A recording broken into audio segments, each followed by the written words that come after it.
E aí, tudo bem? Olha só, o que um vulcão lá na Indonésia poderia ter a ver com pedalar nas ruas de São Paulo ou do Rio? Parece loucura, né?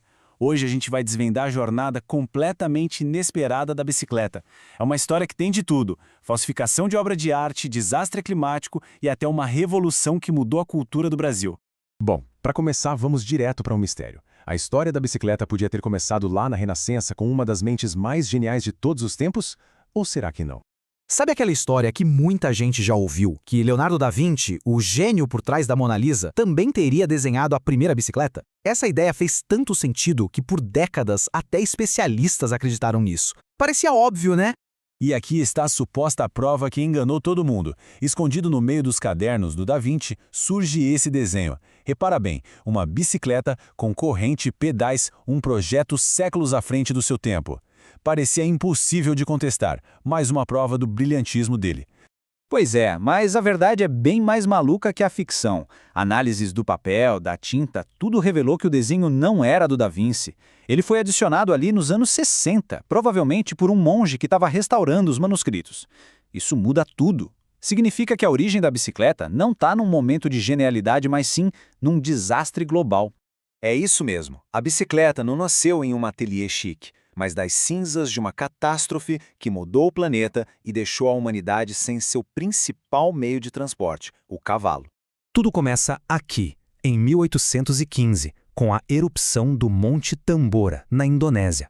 Foi simplesmente a maior erupção que a gente tem em registro. Ela foi tão violenta que jogou uma nuvem de cinzas gigantesca na atmosfera, cobrindo o céu do planeta e bloqueando a luz do Sol. E a consequência disso? Bom, o ano seguinte, 1816, ficou conhecido como o Ano Sem Verão. Pensa que bizarro. Teve geada e neve em pleno verão no hemisfério norte. Imagina o caos. O frio acabou com as colheitas, o que causou uma fome terrível. E sem grãos, os cavalos, que eram essenciais para tudo, para o transporte, para a agricultura, começaram a morrer de fome ou então eram abatidos para servir de comida. De uma hora para outra, o mundo precisava desesperadamente de uma alternativa ao cavalo. E aqui está a resposta. A draisiana, inventada logo em 1817. Era basicamente um cavalo mecânico. Não tinha pedal, então o jeito de andar é empurrando os pés no chão. Não era um brinquedo, era uma solução prática para uma crise mundial. Foi o primeiro ancestral direto da bicicleta que a gente conhece. Ok, a draisiana resolvia um problema, mas ela era lenta. E foi aí que começou uma corrida maluca e muitas vezes perigosa em busca de mais velocidade e eficiência. Essa linha do tempo aqui mostra a evolução perfeitamente. Primeiro, colocaram pedais, mas a trepidação era tanta que o negócio ganhou o apelido de batedor de ossos. Aí, para ir mais rápido, aumentaram a roda da frente, criando a icônica e assustadora penny farthing. O problema era a altura. O risco de ser arremessado de cabeça no chão por causa de qualquer pedrinha era enorme. O aventureiro Thomas Stevens, que deu a volta ao mundo numa dessas, enfrentava esse perigo todo santo dia. Era preciso muita coragem.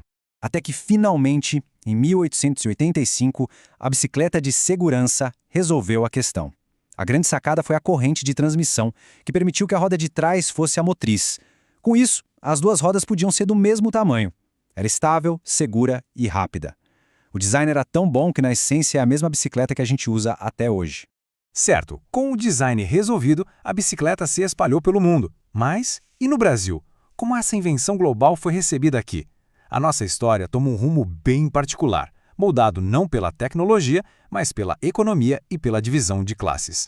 Por décadas, o mercado brasileiro de bicicletas foi basicamente uma ilha. Por causa de políticas protecionistas, era muito difícil importar. Então, duas gigantes nacionais, Caloi e Monarch, dominavam com 95% do mercado.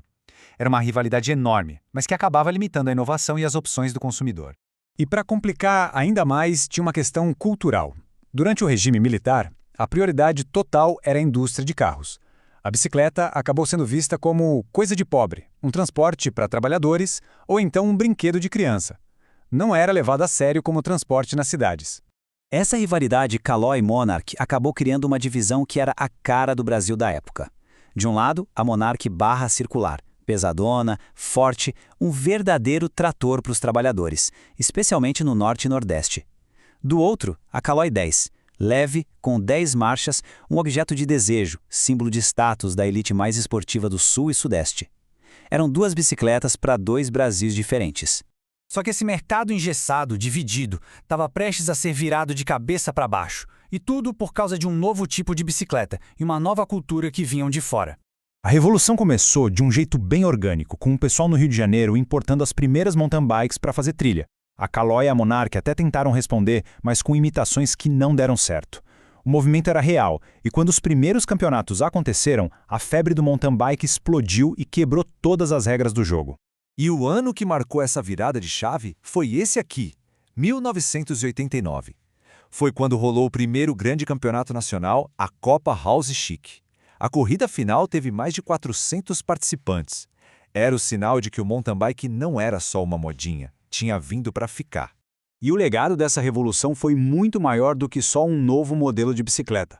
O mountain bike quebrou aquele duopólio, abriu o mercado para novas marcas e para importação, mas o mais importante foi que ele uniu aqueles dois Brasils em torno de uma paixão. O ciclismo deixou de ser dividido por classe e virou uma cultura, uma tribo. Pensa só nessa jornada. De uma resposta a uma crise climática a um gatilho para uma mudança social no Brasil. A história da bicicleta é um lembrete incrível de como a necessidade e a paixão movem a inovação. Se a primeira revolução veio da falta de cavalos e a segunda de um novo esporte, o que será que vai causar a próxima? Talvez novas crises como a busca por cidades mais sustentáveis ou novas paixões que a gente nem imagina? Uma coisa é certa, a história desse veículo de duas rodas está bem longe de acabar.